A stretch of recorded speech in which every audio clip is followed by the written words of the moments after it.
Today's episode of the Star Local Media High School Sports Podcast is brought to you by Port Richards Cafe, Texan Senior Residential Care Homes, ATD Painting, and Performance Food Group.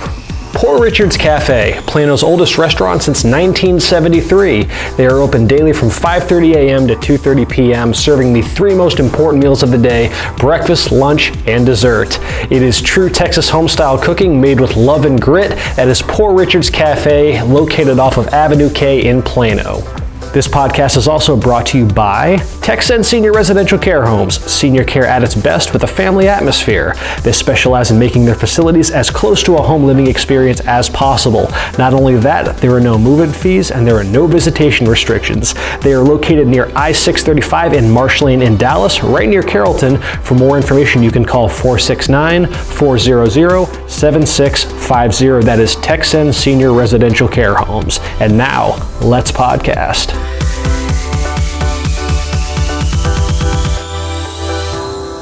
Welcome to another episode of the Star Local Media High School Sports Podcast. My name is Matt Welch. I'm the sports editor at Star Local Media, and I'm being joined by Justin Thomas and Taylor Ragland. And gentlemen, even though we are down to the penultimate week of the high school football regular season, we've still got plenty of scenarios where tiebreakers are going to be in full swing over these next couple weeks. But we're actually going to hold off on all that tiebreaker chaos and what needs to happen for who to get in. We're actually going to hold off on that until next week because high school volleyball playoffs get going tonight. And these next 3 weeks will shape the course for the high school volleyball postseason, a sport that at least within our coverage area, our markets annually produce teams that are competing for a state championship each year. So why not show some love to the high school volleyball postseason as things get underway? And sure enough, plenty of my teams are going for 6 championships in 8 years. Yeah, man. Yeah, you've got what a run of luck you've had with the volleyball postseason, man. It's your time to shine, JT. Yeah. So let's we can just dive right into that because this has kind of been the case within Louisville ISD and that neck of the woods. Just an absolute gauntlet of first-round matchups. We can look at both first-round and some kind of big picture stuff since we have some programs that figure to be hanging around the dance for quite a bit. But it really does start there in District 6-6A with just the murderer's row of first-round matchups in 5-6A. So the pieces are a little bit different since realignment, but nevertheless, you have 4 matchups where let's go over those four first-round matchups. You have perhaps maybe the most overqualified first-round game in recent UIL volleyball history. If you're just factoring in program pedigree, South Lake Carroll and Hebron.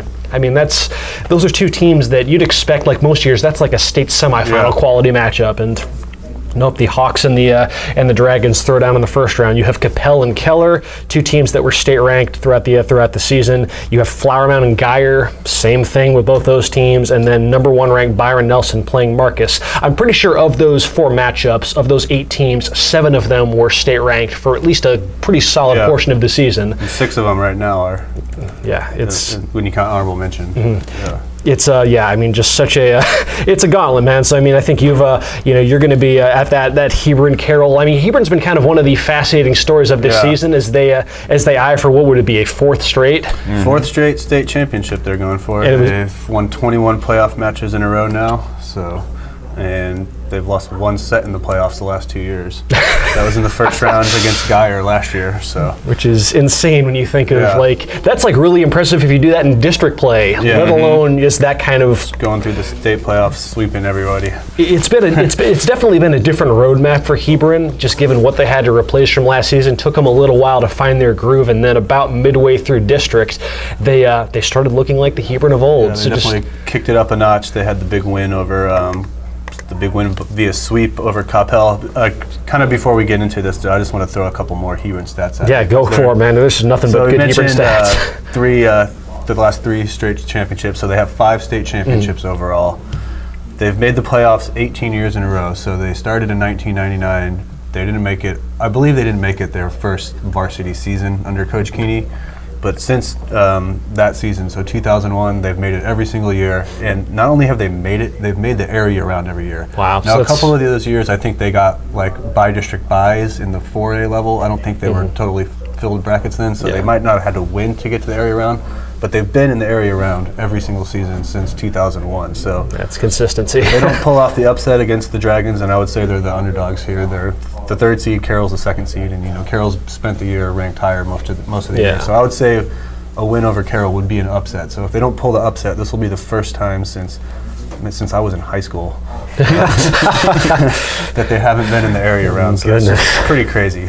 I mean, with Carroll, it's just a symptom of being in a district that has the number 1 ranked team in the state, and in Byron Nelson, who throws down later tonight against Marcus in a game that you'll be at. And they've also been without one of their best players for a lot of the season, Natalie Glenn, former Cowboy Terry Glenn's daughter. So I think she's played the last 2 or 3 matches, so maybe she's starting to get back into it, but I'm sure that didn't help them during their district run, missing her for much of it. Because if you look at just the landscape of that Region 1 bracket in 6A, whoever wins that match between Carroll and Hebron, there's a roadmap there where, I mean, you're going to have a matchup where in the second round you have Capel, which is ranked 13th. Capel, honestly, Capel and Keller, that does feel like a bit of a coin flip, just given the Kellers, how consistently solid they've been. But the winner of that's likely going to draw number 7 ranked Waxahachie in the second round. So you're going to have a potential top 10, top 15 team already eliminated by the second round. With the exception of you look through at least the top half of the bracket, you have number 10 ranked Weatherford. There's a pathway though to get to the regional finals, for Hebron or Southlake for that matter, or Capel. I mean, so it's the real strength is in that bottom half of the where you have number 1 Byron Nelson just lurking and ready to go on a tear. So I mean, it is wild to think that as up and down as Hebron's season has been, they could wind up in a very familiar spot. Yeah, if they could get past that first round, the second round matchup is definitely looking like a little softer than some of the other teams might play. So I would expect whoever wins the Hebron-Carroll game to definitely get to the third round for sure. You've been a very on that Flower Mound war wagon for much of the season. I just feel like they haven't. The Lady Jags just haven't got they're just not getting any respect. Like even now they're still like unranked and everybody's. A lot of people are saying it's Prosper and Byron Nelson like on the collision course. Like, well, I mean, I saw Hebron take it to Prosper pretty good. Like, I know things can change over months, but I mean, they didn't. It's not like Flower Mound wasn't at full strength at that game either, and they should have swept them. They beat them in 4. I think I did some calculations, and they've beaten 7 state-ranked teams, and they have 8 losses, and only one of them, the only loss to a team that's not ranked was to Boyd, and that's not like a bad loss or anything. Not at all. No, especially how they played in the second half. So I just feel like they've seen a bunch of powerhouse teams, and they've either beaten them or been right there with them, and just never really getting those rankings. Like the Rodney Dangerfield of Class 6A. So I mean, with the Lady Jaguars looking at their path, they opened up against Denton Geyer, which was a playoff team out of District 6A last year, doing great things under former Lake Dallas head coach Heather Van Noy. So I guess it's kind of like the first round is going to be a tougher challenge than the second round. Yeah, I would definitely agree. Geyer is a stronger opponent than either Mansfield or Duncanville will be.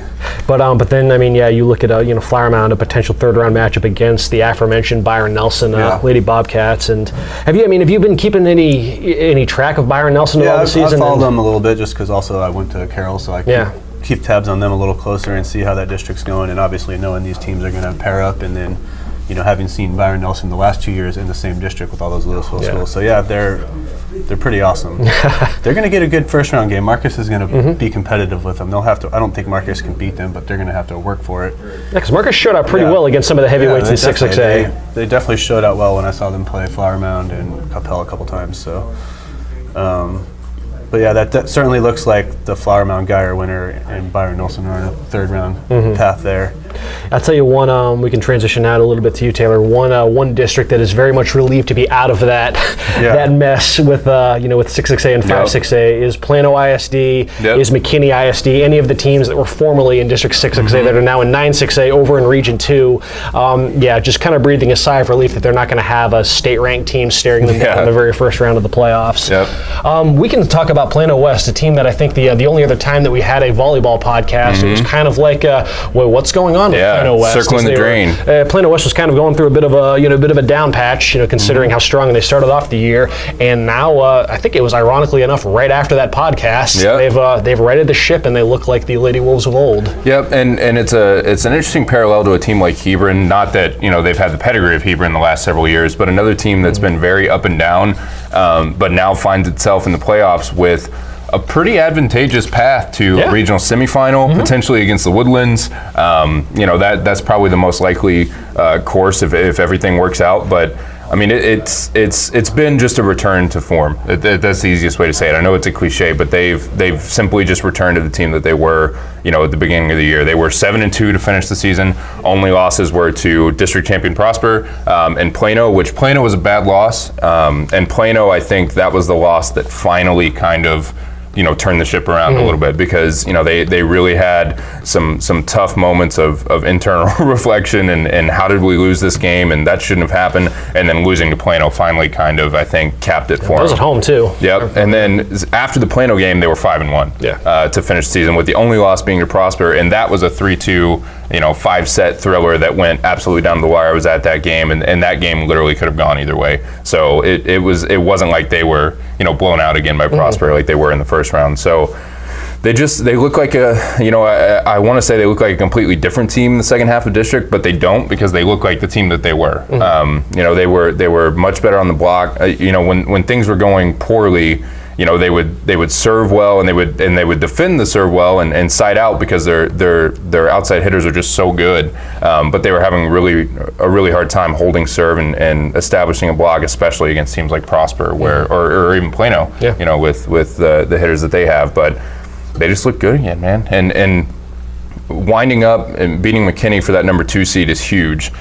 Because they'll probably run into McKinney, I would say, in the third round, but that's really the only speed bump, like I said, until a potential regional semifinal matchup with the Woodlands. So they put themselves in good position. They're playing really good volleyball again, and they at one point looked like, not that they wouldn't make the playoffs, but who knows what their fate was, and now they look like another potential deep run in the playoffs. It is odd to see them unranked heading into the postseason, considering that they spent the majority of the year within that top 10 or so. And really, I mean, the way they've played, if you just erase that middle section, they would be ranked. It's just that puts so much doubt in people's minds. But having seen them several times after that, they are fine. They look it helps fine. when you have like 2 of the best hitters in the Metroplex. That, I mean, you can't have, defenses can't ever key in on one of them, just because Aman and Jai and Jill Presley are just, I mean, they can come at you in so many different ways. Well, and if they do, Sydney Yap has stepped up, and Avery Lowe has kind of moved to the outside a little bit, played a little bit of right side too, with Aman shifting around. And if you key on Aman and Jill, they do have talent elsewhere. It's not they're a deep volleyball team. So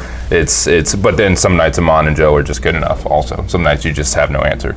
And just winning that seeding match just from a first round perspective, I mean, they were able to avoid a matchup against matchup between top 20 teams in McKinney, which is the 3 seed out of District 9-6A. They draw Sachse, which spent just about the entire season state ranked and finished second. I guess they tied for first. They lost a coin flip, but they're the 2 seed out of District 10-6A. So at the very least, I mean, they get a name and forest team where, I mean, the drop off from Wiley and Sachse to the rest of the district is pretty significant. So yes, that definitely worked in the Lady Wolf's favor to get that 2 seed. And if they do see McKinney, I mean, they've got those 2 in a row. Yeah, 2 in a row over the line. That was kind of the match that early in the season they got swept by McKinney at home, and that was the one that kind of started the decline. But then since they've been back, since they've kind of turned it around again, they've handled McKinney, pretty handily the last 2 times they've seen them. So it is just so tough just to maintain consistency in districts like this, where there is so much parity top to bottom. With the exception of Prosper, I mean, with the exception of getting pushed to 5 sets by West, I mean, they made short work of just about everybody.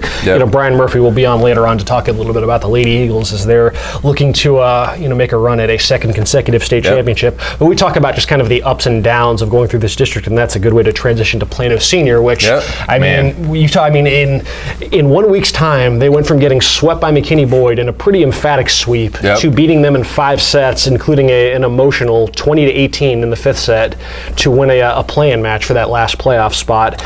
And that'll get them in the rankings ahead of Boyd. That's right, McKinney Boyd, the only team in the top 25 of the TGCA rankings, not making the playoffs. But that, again, just a symptom of being in a district where you knew that some great team was going to get left out, just because that was a district where I think 6 teams were state ranked at some point throughout the season, including a team like Boyd, which I think was as high as 2. Yeah, it was just a symptom for Boyd of losing the wrong games early, because the way they played in the second half, they should have made the playoffs. Or if they would have, extrapolated that over the entire district run, I think they make the playoffs easily, because they looked really, really good in the second half, and in just a couple of those losses, that in a district like 9-6A, it's all it takes. Because with Plano, I mean, it was, I don't know, like you had every reason to believe that they were just in a rough spot heading into that play-in match, just because they had closed the season on just such a difficult note with getting swept by Boyd and then just getting swept by Prosper. I mean, Prosper looked like, just world beaters. That was the first time you'd seen Prosper. Oh yeah, right? I tried to tell you. I was so amazed by Prosper. Yeah, you came in after that game and you're like, okay, I understand. I get it now. It was, it was a like back and forth first set, and then 15-3 run, and there's you're just left powerless after that. And, Prosper looked amazing, but with Plano, I think it sounds like kind of like West. There's just a lot of stuff between the ears with them that they needed to get right, because that is a team that when they're playing, up to their potential, they're good enough to hang with just about anybody, with the exception of the Prospers of the world. But there's no shame in that. It's Prosper. They have one of the best hitters in the area in Julia Adams. A terrific setter in Faith Panhands. Sophie Robinson can be a one-woman block by herself. They've definitely got weapons. They've definitely got talent. And it's an impressive run that they're on. This is now the 7th consecutive year that the Lady Wildcats have made the playoffs. Every year since head coach Terry Minnis was hired, they've made the playoffs. They found a way, man. That's all it takes. And they're in a situation where if you're just looking at kind of interesting first-round matchups, I was floored to see how well Wiley has done this season, because this is a Wiley team that, Plano and Wiley will play Tuesday, 7 o'clock at Lovejoy. Wiley was in the same district as PISD last year, and they didn't win a game. They went 0-14, and then to see what they finished 13-1 in District 10-6A. They tied for first place with Sachse, won the coin flip to get the 1 seed. So you wonder where the improvements came from. Was it just simply getting into a better a different district, or was it I heard kind of through the grapevine that Wiley's got some underclassmen. They've got some freshmen that have come in and made quite the stamp on the program. So it's definitely figures to be a different looking team from what Plano and the rest of 6-6A saw last season. But when you see what Wiley was able to accomplish in just 1 year's time, they come into this just scorching hot. They've won 16 of their last 17 games, and it was a team that, like I said, it sounds like some of their underclassmen have really been kind of the centerpieces to this resurgence. And you saw kind of early on in the season they took some lumps, but they've kind of matured and grown, kind of like a 5A team that we'll get to in quite some time. But they like I said, I think they got swept by Sachse in the first round of district, and then they beat them 3-1 second time through. So it's definitely a team that it doesn't look like it's much of a fluke or anything like that. That's why I'm just anxious to see, because of the Wiley that I saw last year in just 1 year's time. This isn't a 1 versus 4 matchup on paper, because Plano's overqualified as a 4 seed. I think this should be a fun little competitive matchup. And then, like we've talked about, if they're able to get past the first round. There's a roadmap there where Plano's able to get to that third round, where they would, unfortunately draw Prosper most likely, barring something out of left field. But just shout out to the Lady Wildcats for just in 1 week's time being able to rally the troops. Or really, honestly, just 48 hours time. Considering that, the Prosper match was just a very emotionally debilitating loss. Talking with Coach Minnis afterwards, but they were able to get back on track in 7 straight years. Playoffs are Plano Senior, the most consistent thing going in local high school volleyball within Plano. Let's see. We can shift gears to 5A for a moment. We just talked about a team that in Wiley that really kind of grew up as the season went along, and we've got a team in Lake Dallas that you've covered them. You've talked to head coach Jason Reamer all season long. Pretty much every week. Yep. It sounds like this is kind of their story to a T. Oh, absolutely. I think that there's a sense Lake Dallas got in the playoffs, obviously, with a pretty crazy scenario. They win on the last night district play over Denton Ryan in a really emotional 3-2 home win. And I think that's very indicative of the growth that they've seen, because just, it was maybe 2 weeks before that, they dropped a match with the Colony where they led the final set. I think it was 14-11 or 13-11. 14-11. Yeah, so that was kind of the epitome of the growing pains that they've had. And then the Denton Ryan match, which was very similar, they had a pretty substantial lead in the 5th set and closed it out. And that's kind of the best example of how far this team has come. And I still think they're kind of playing with a little bit of bonus time right now. They got in on a 3-way tie, coin flip, didn't have to play a match because they were the odd team out, and then flipped a coin for seeding. It's been a strange path. It's kind of goofy that's how it was decided. Yeah, like it's been a strange path to the postseason, and now they have to get a Colville Heritage team that I believe was 13-1 in district, and it's going to be an uphill battle. But like I said, they're kind of playing with bonus time now. I mean, it's all gravy from here. They got in the playoffs for their 2 seniors, but everybody else on the roster, they started consistently 1 senior. And everybody else on the roster is young. Juniors, a lot of sophomores, a couple freshmen, Kaylin Gunn, who's unfortunately hurt and won't get any playoff experience this season, but will be a mainstay for her entire career. Yeah. They're going places, and it's good for them to get this playoff experience no matter what the result is Tuesday. It's good for them to just have accomplished that and kind of see what it's like, because I think that as early as next year, this is a team that has a legitimate claim to a potential district championship run. They're going to be, I think, that good, and now that they've kind of figured out how to win, the sky's the limit in the next 2-3 years especially. As just an aside, looking through that region 1, the upper half of that bracket, you find me more challenging first 4 rounds in this. You have 4 of the state's top 8 teams in the top half of the Class 5A Region 1 bracket, with number 1 Canyon Randall, number 5 Denton, number 7 Wichita Falls Rider, and number 8 Colleyville Heritage. Yep. So hey, you know what? Let's say Lake Dallas. Another interesting note. Why that's interesting that you bring that up is because Grapevine actually won its seeding match with Colleyville Heritage and said, we're good. We'll take the 2 seed. We'll go down to that. We'll go down to that other part and not have to mess with any of this up here. And we'll see y'all in the regional final potentially. But I mean, I don't blame them. So that's how Lake Dallas drew Colleyville Heritage, even though they it does make sense now in hindsight. Look at the way the bracket shook out. Justin, let's shift gears to a team in your neck of the woods. You just did a story on last week that I think at the start of the season, not sure if we envisioned we'd be talking about him for the high school playoff volleyball podcast. I try to pay attention to everything, but I really don't devote too much attention to RL Turner volleyball. Might have to start now, though. Yeah, talking about 6A, you have Coppell in the playoffs for the 20th year in a row, Hebron in the playoffs for the 20th year in a row. Well, RL Turner, while all these teams are making the playoffs every single season, had never made it. They haven't made it since 2000. But they ended that streak this year. They finished 4th in their district to get out of the playoffs. Newman Smith also making the playoffs for CFB. They finished 3rd. And talking to Coach Nakia Belcher, she's in her 4th season there, and pretty confident that not only are they in the playoffs, but that they're going to get past Woodrow Wilson and upset that number 1 seed and get to the 2nd round, which would be the first time they've ever won a playoff match at Turner. So. A lot of eyes will be on the Lions on Tuesday to see if they can get their first ever playoff win. And, seeing that confidence, I'm guessing Newman Smith's pretty confident that they'll get past Dallas Adamson in the 1st round too. So could have 2 CFB programs in the 2nd round of the playoffs this year. What a nice little feel-good story it is for a team like Turner. That's wild when you think of how long that streak's been. But honestly, and maybe, you mentioned Coach Belcher sounding very confident. Maybe that confidence is is kind of a large part in what's kind of directed this turnaround, just feeding that winning mindset. Sure. Definitely. I would definitely say that is, she's an area volleyball player and she's coached in the area a lot, so she's kind of bringing her credentials to Turner, and they've really turned it around, and she's been very pleased with, and this is not like a super experienced team, so they should be pretty decent moving forward here. We can now close out the first half of this podcast with a look at a team that is no stranger to the volleyball playoffs. On the other end of the spectrum, for sure. Is about as credentialed a volleyball program as you'll find in the state of Texas. Lovejoy. The Lady Leopards are, they made short work out of District 10 5A. This is now looking to build on one of the most impressive volleyball traditions that you'll find in this area. The Lady Leopards come into this thing ranked number 2 in the state behind Canyon Randall. They have, 11 straight years advancing to the 4th round. They've been to the state tournament 8 of the last 10 years.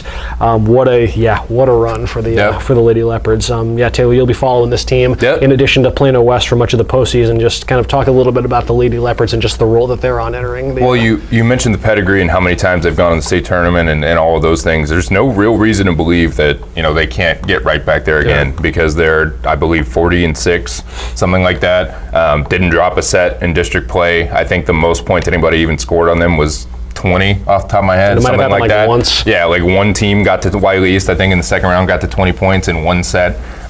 So it's been unreal. They have a resume they built up. They've beaten Prosper, McKinney, Hebron, South Lake Carroll, and the Woodlands this year, which is a pretty good murderer's row of amazing 6A programs and 6A programs that are, used to going to the playoff. I mean, Hebron, granted, Hebron was down a little bit, I think, when they played them.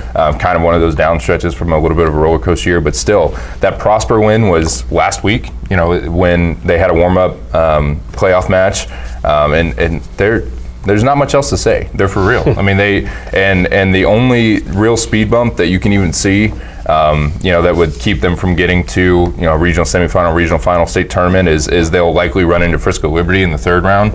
Very good Frisco volleyball program, but early in the season, Lovejoy swept them in a tournament 2-0, 25-14, 25-15. So that was early. I mean, maybe Liberty's, figured something out and is playing better, but just with how dominant Lovejoy's been and the wins that they have over, like you said, we've both seen Prosper at this point, and for any volleyball team to be Prosper, that means you're pretty good, much less a 5A program. So there's really, it's one of those scenarios where it feels like they kind of just control how far they want to go, and they're good enough to just kind of forge their own way. And if they play the way they're capable of, there's not many teams out there that will have much to say about it. I think that win over Prosper was kind of reassuring, and at least it had to have been to head coach Jason Nicholson, just because there is something to be said for when you go through a district where you don't meet a whole lot of resistance. Allen football syndrome, maybe, man. Just developing. You hope that you have to kind of guard against complacency setting in, or just you wonder how the team is going to fare come playoff time when you are pressed against a different caliber of competition than you had seen during your district schedule. But for them to go out and, like we just said, to handle Prosper the way that they did with the role that Prosper had been on, that definitely has to instill the confidence that, okay, we are where we need to be heading into the playoffs. And like you said, you look across the Region 2 portion of this bracket, and like I said, there's that third round matchup against Liberty potentially looming. But outside of that, it's Lovejoy's to lose. Yep, and I think that's the best statement to kind of wrap up how this entire postseason could go for them. It's theirs to lose. I don't see many teams. I don't know what some of the teams, Canyon Randall, I guess specifically. I don't know what they have just because they're out in Canyon. But I mean, the way that Lovejoy plays and the record that they've amassed this year, it just kind of seems like if they bring it every night, who stops them? You know what I mean? Another team, as we can now transition to our student athlete spotlight, another team who's in position to where they control their own destiny is the Flower Mound Jaguars. Flower Mound has been just on an absolute tear, one of the more impressive teams in our neck of the woods this season. And Justin, you had a chance to swing by and talk with two of the central pieces to that effort, quarterback Blake Short and running back Pierce Hudgens, for a look at the Jaguars and their breakout season, or their resurgent season, however you want to put it. And so we'll see what Blake and Pierce had to say after a word from the sponsor. Let's take a quick break to talk about ATD Painting. Whether it's painting, staining, carpentry, residential, commercial, interior, exterior, ATD Painting has you covered. They have 4 locations in the Metroplex, including Plano and Louisville. You can call 972-694-8888 for more information, or you can visit their website at atdpainting.com. That is ATD Painting. Check it out to see just how affordable professional painting can be. And now, let's get back to the podcast. Hey, we're here with Flower Mound junior quarterback Blake Short and junior running back Pierce Hudgens. Thanks for taking a few minutes to join us here on the Star Local Media podcast, guys. Anytime. Sure. Thank you. Well, another Friday last week and another district victory for Flower Mound. So you guys have got to be pretty pleased with how you guys are kind of progressing through the district season so far. Yes, sir. It's been awesome. I mean, we work so hard every week, week in and week out, coming in, grinding. Yeah, we're just clicking as a team right now, playing really good football. So you guys had the big rival on Friday, so I'm guessing that one was a little extra special for you. Talk about just the feeling of beating the Marauders, and you guys did it pretty convincingly as well. Yeah, it's always a fun game. It's always fun to get out there and play against people that you know, play against people that there's just a lot of hype around the game, so it's always a good time. Yeah, the student section was crazy. It was an awesome environment. We know a lot of those guys. It's definitely a rivalry game, so it's always fun to go out there and compete with dudes you know. So it was great for us as a team in the We Will Win era just to make a statement like that. It was awesome. When you guys are in a district with a lot of Louisville ISD programs and some other teams that are kind of knocking on the door of the playoffs, does that make it easy to keep your focus kind of game in, game out? Yeah, of course it does. Like this district's really competitive. Every team's going to fight. So it really just helps us stay focused day in and day out, knowing that we have a common goal and that we just have to be the best of what we do each and every day to reach that goal before all these other teams do. Pierce, you had close to 300 yards, I think 299 by my count.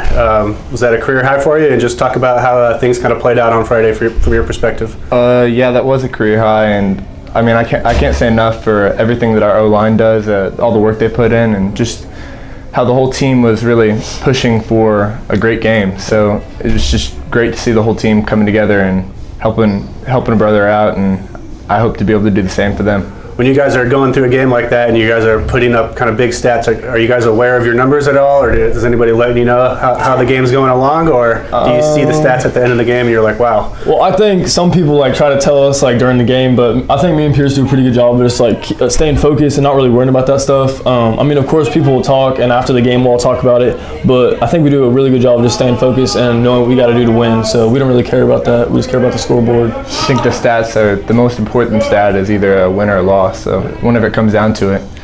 Well, speaking of wins and losses, you guys are perfect in district so far. I think coming into the year, not a lot of people were, picking the Jaguars to be the team on top of the district. Are you guys even surprised at all with how you guys have played yourselves, or is this what you expected? Everything that we did in off season, everything that from the specific lifts that we do to just the way that we run our off season program, no one's surprised by what we're doing. We're just surprising everyone else because no one was betting on us. Yeah, I knew we were going to be slept on coming into the district, but me and Pierce know, all the offensive skill know, everybody on the team knows the work that we put in. We come in, day out, and work our butts off till we, about to pass out every day. That's just the kind of work we put in. So we knew that we were going to be a great team, but like I said earlier, it just feels great to be a part of this, and it's an awesome feeling. Didn't get off to the best start. You guys were 1-2 and had a tough game at Prosper. I know, crazy weather night and everything, but I'm sure that one kind of got away a little more than you guys would have liked. What has the team been able to do since then to put that behind you guys and just really get on a roll since then? Coming off week 3, that was the most focus that I've ever seen any team go through. We made changes and we just moved past it as a team and really started trusting one another to be able to do our jobs. Yeah, that bye week was really big for us. We came in, put our head down, stuck to the basics, and went to work. We went back to day one stuff, week 1 practice stuff, working on the fundamentals and just the basics of football. And I think that really, it was definitely humbling for us to get beat like that. And I feel like it definitely was a turning point in our season, that week 3 loss, and then the bye week after that. Another potential turning point for you guys might have been that Louisville game, a big district foe, both teams coming in with playoff aspirations, and you guys were down 20 points in the second half there. Was not only that win, but the way you won, is that something that you feel like really jump-started this team? I think what happened was we just went in at half and we were like, okay, this isn't the football that we pride ourselves in. This isn't what we push ourselves to be. This isn't how our program should work. So we came out second half. We made some changes at halftime, of course, and then we came out and we just started playing our football. Yeah, the energy in the locker room at halftime was crazy. Nobody really hung their heads on the first half. We all kind of knew what was about to happen. We made some changes, like Pierce said, and we went out there and we just worked our butts off just like we've been doing throughout the whole offseason. And I definitely think that was a turning point in our season, because ever since then, the energy's been the same. Since that second half, the energy stayed consistent, and it's just been like that throughout the rest of the season. So. Yeah, you can visually see the shift, because we came out second half that game, bouncing around on the sideline. No one expected us to be doing that. Speaking of what it was looking like, came out bouncing around and we just pulled that Hasn't been the same since. I don't know if there's ever been a kickoff. We're not bouncing around anymore. Talking to Coach Basil after the win on Friday, and he said there was a lot of former players that were back here watching the game and checking it out and stuff. What's that mean to you, and to see some of those former guys and to be the team that's kind of got the team back to the playoffs? It means a lot to me, especially because I got really close to that senior class that just graduated. I mean, just to be able to, they laid down the cornerstones of this program. They really set the foundation, and they set it strong, and they really helped us become the players that we are. Yeah, it means everything. I mean, seeing those guys, like Pierce said, I mean, we were all so close last year, and we really got really close with those guys and made some good friendships, and they definitely did lay the foundation. Jackson Aver, quarterback, came back down, and he was my mentor through all of this. So just to be able to perform like that in front of him, really just, it means the world, because just like knowing that the work that they put in is paying off in the long run, it probably means a lot to them too. So we love those guys. Flower Mound hadn't made the playoffs since 2010. What's it just mean to you guys to be the team to break that streak and officially be in the playoffs now? We just have kind of like a next game mentality. No one's really focused on the playoffs right now. We're focused on Coppell. So we got a big game ahead of us next week. They're strong team, and we just got to go out there and play her. Yeah, Pierce said it all. It means a lot, but we're focused on next week. I guess it helps that they're right behind you in the standings too, and trying to get up to a tie with you. So you guys, I know, plenty of motivation heading into this one. Oh, yeah. What's going to be the focus here? Just 2 more games left in the regular season. What's the focus getting ready for the playoffs here? Just next game. Yeah, we're getting better every week. We're never going to settle for what we've been playing at. We're never going to watch a game film and be like, oh, okay, like that's about as fast as we can go. That's about as fast as we can play, or stuff like that. We're going to continue to get better each and every week. Coming in the weight room, push our numbers and stuff like that, and we're going to get better each and every week. It's the details that makes a difference for us, and we're a very detail-oriented offense, and we pride ourselves on the small things. So we just need to focus on the small things, and they'll pay off in the long run. Seems like each week you guys are getting a little more buzz, more people at the games. I know some of us were on TV this weekend and got bobblehead doll and stuff. So yes, sir. What's just been like kind of having more interest in the program as a whole? It's the energy in the school is so much different. It makes all this so much more sweet when you can when you go to the games on Friday and just you have so many fans cheering for you. It means so much to us, and we know that we're going to do the same. Volleyball has a game on Tuesday. We're going to be there cheering them on. The energy in the school right now is crazy, and it just feels it's so humbling knowing that the football team kind of started all that and started the buzz, and it's been awesome. And the bobblehead was cool. That was awesome. So yeah, it's been really fun. Well, you guys are going to be, for those that want to check out the Jaguars, if you haven't got a chance to see them, you can catch them Friday in Capel taking on the Cowboys in kind of a little bit of a first-place showdown. So Blake and Pierce, thanks for taking a few minutes to join us on the podcast today. Thank you. Appreciate it. All right, a big thanks to Blake Short and Pierce Hudgens over there in Flower Mound. Now, this leads us to the second half of this podcast. I'm here with Kendrick Johnson. McKinney is that? There he is. Here with Devin Hassan. He does everything for Rowlett and Garland and Sachse and Mesquite. The whole Dallas Northeast County. Dallas County. There you go. And I'm Brian Murphy, covering sports in Frisco, Little Elm, Salina, and Prosper. Wakeland fanboy, Sachse alum. And we're going to talk about both of those teams on this podcast. So, Sachse alum. Let's talk about that first. Nice segue. They have a big first-round matchup against a team that not many people expected to be where they are today. Nobody except for the girls, their coach, and Lion Nation. McKinney House picked 6 in the district. Some people even picked them last, but some people picked them 6. Most people picked them 6, and they were ranked as high as 6 in the state.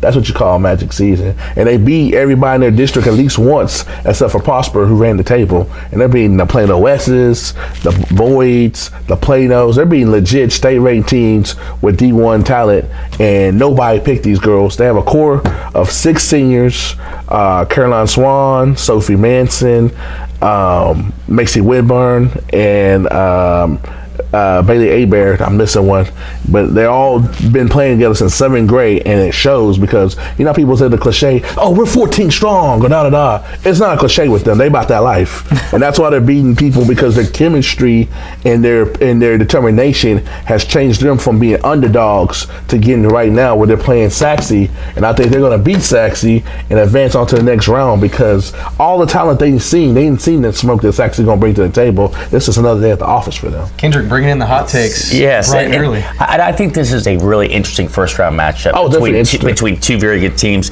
This is a Sachse team that's never missed the playoffs since becoming a varsity program in 2004, but they've also never been beyond the 3rd round. And a lot of them were talking this is the year. They're 39-6. They suffered a late season loss to Wiley in district that cost them a share of the district championship, then lost the coin flip, which is why they're the 2nd seed out of 10-6A. Some might argue, and I'm certainly not going to argue in terms of comparing the districts. 9-6A is probably the best volleyball district in the state. Yeah. I mean, top to bottom. Yeah. And so McKinney's been battle tested. Sachse didn't get that on a week in, week out basis in 10-6A, but they did test themselves early. They beat Prosper. They beat Frisco Liberty. They beat some very good teams in non-district play. They have 2 outstanding seasoned hitters in Kara Barnes and Alicia Hearn. Elisa Kennedy is an outstanding setter. And they've really gotten people that stepped up even as fresh. Ava Camacho, Zariah Hurd. These are freshmen that came on as the season progressed and were able to become regular members of the rotation. So, I think the Sachse team has the ability. I think it's really even, though, based on, it's a 2 seed versus a 3rd seed, but I think it's very even on paper. Here's a full disclosure. Props to Coach Erin Higginbotham. She gets my vote for Coach of the Year. Lady then turned the program around. Over Aaron Kaufman with Prosper going undefeated in the district? Who was picked 6th in the district and went 6th in the state? Show me that team. Prosper's defending. It was kind of expected. It was not expected. But my thing is, so she did a hell of a job. She gave them a hard non-district schedule, kind of like what he was saying. But more importantly, to be full disclosure, this last week, they have been battle tested. They had to play crosstown rival McKinney Boyd, who they tried to keep out the playoffs. It had everything you could have. It was the most emotional volleyball game I ever covered in my life. It was a 5-setter that went 16-14. That's as close as it gets. As close as it gets. And then they turned around and had a play-in game against against Plano West on Friday. And even though they came up short, they've been playing in playoff-like atmospheres to get ready for this. They have. I think third time's going to be a charm. They've also lost 2 in a row. Third time's a charm. So let's stick with 9-6A against the Garland district. Prosper, Rowlett. Prosper. Prosper. I mean, did anyone expect Prosper to run the table? I didn't expect them to run the table. I thought they were going to win. I thought everybody's going to slip up, but they not only do they got the physical ability, they got the mental ability, and that's very underrated. They don't get phased by anything, and they just do like a machine. They've been there, done that. They are a machine. We talked about that after they beat McKinney, because I saw you there that night as well. And McKinney gave them all they had, and it's like every time McKinney they made a run, they would pull away, and it's like they didn't just dominate and just like embarrass McKinney. You can tell McKinney should have been on the court with them, but it's like they kept their distance. It's like if me and you were boxing, man. Get away, little man. I would even though you got about 100 pounds on that. But that's kind of how this matchup would be. Me against you in a boxing match is kind of how Prosper against Rowlett here. Stiff arm. And it's almost like Prosper's even better than they were last year when they were the 5A state champions. Now here they are in 6A. They have no weaknesses. I've talked to a couple coaches that in the district, even one outside of the teams I covered, and they have no weaknesses. Well, and just piggybacking off of stories you've written, their coach said it. We play 6A teams all the time as a 5A program. I mean, it wasn't like they were just sticking to 5A and lower classifications. They were playing these in those heavyweight tournaments, preseason tournaments, for the past 3 or 4 years. So them making a move up in classification in terms of the level of competition wasn't any different than they'd seen, for the previous couple of years. Yeah, but I will say this, going forward, it's going to be hard for them to run tables. I'm not going to say they won't be a perennial playoff team, but in that district, usually everybody has 3 to 4 D1ers. It's a lot of parity this year. Yeah. You don't got that. You're going to take an L. You might win the district nice and comfy and be like 12-1, but you're going to have that one. Prosper didn't have that up. Yeah, but I'm saying it's parity district. They caught this district the right time. There was no really blue chippers. I remember covering Boyd when I first came around. They had Paige Anderson, who's all Big 12. You had Plano West, they had 2.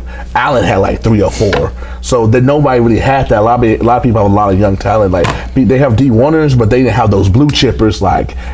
She gonna be about that life. Plano West had one, the outside hitter. Yeah. But that's what's gonna get them in the big picture. But hats off to them, because nobody was saying, "Hey, Prosper gonna run that table." Well, Prosper also, they returned the state tournament MVP in Sierra Het. They also have the setter of the year, Maddie Whitmire. She's the best setter I've ever seen in my short time of covering. She's second. The best one I've ever seen is Keely McGoughlin for Hebron. That Hebron team is 2 of their 3 state titles. Yeah. Whoa. And I think most people expect Prosper to pretty much march on pretty easily. I got them going to regionals at minimum. It's just to touch real quickly on Rowlett, because they are actually playing a team tonight. They actually do have an opponent that's going to show up at the court. You give them a puncher's chance. This is a Rowlett team that I believe was 2-15 at one point in the season.